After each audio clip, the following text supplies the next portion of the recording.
Hi everyone! It's me, Clara Matos. Ito nga po pala yung araw na nagsimba nga po ako na mag-isa. Dito sa video ko na to ay may gusto nga po akong sabihin sa inyo kung bakit nga po matagal po akong hindi nakapag-upload. Sa mga nagdaang araw ay nagkaroon nga po ako ng mga problema.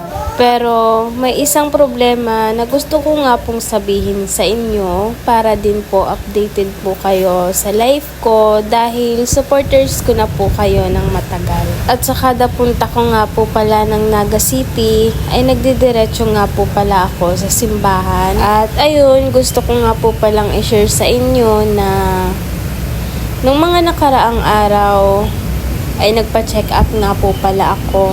May matagal na po akong nararamdaman sa part ng mga katawan ko, pero iniinda ko nga lang po ito. By the way, itong nakikita nyo, ay umuwi nga po ako niyan sa amin. Sa likod po yan ng bahay ko. At tinaniman nga po nila auntie ng magugulay. By the way guys, itutuloy ko na nga po pala yung kwento ko. At dahil nga po sa sobrang sakit na ng nararamdaman ko, ay naisipan ko na nga din po pala na magpa-check up. Bale yung pina-check up ko nga po pala is yung dalawang breast ko. At binigyan nga po pala ako ng papel ng doktor ng ultrasound at syempre yung mga laboratory din po. At mga ilang araw nga po ay natapos ko na nga din po ito at nagpa-ultrasound nga po at yung mga binigay na papel na pwede ko nga pong ipalaboratory. First of all, maraming salamat nga po pala kay Tita Adela and kay Kuya Kalet. Maraming salamat po sa suporta nyo at tulong nyo po sa akin. At ayun nga po ay nung in-ultrasound nga po ako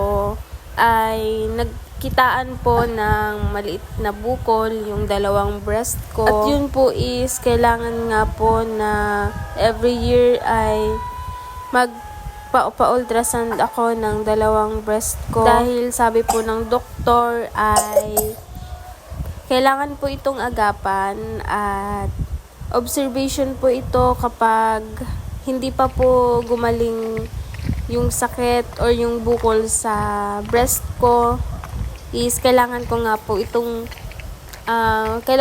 pong bumalik sa hospital kapag hindi po nadala sa gamot. Dahil kapag nga po hindi po ito nadala sa gamot at lumalaki yung bukol at dumadami ay magkakaroon nga po ako ng breast cancer or kailangan po na operahan yung breast ko. Kaya sana madala naman po sa gamot at matanggal na po yung bukol ko sa dalawang breast ko. By the way, ito nga po pala yung araw na birthday nga po ni Tito, which is yung stepfather po ng partner ko.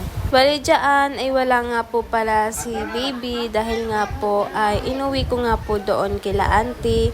Dahil nga po ako po ay nagpapa-check up sa hospital at hindi ko po pwedeng dalhin. So ayan na nga lang po muna for today's video. Maraming salamat po sa supporter niyong lahat. God bless everyone. Mag-ingat po kayo palagi. Manood na po muna kayo sa mga dance nila. Thank you guys!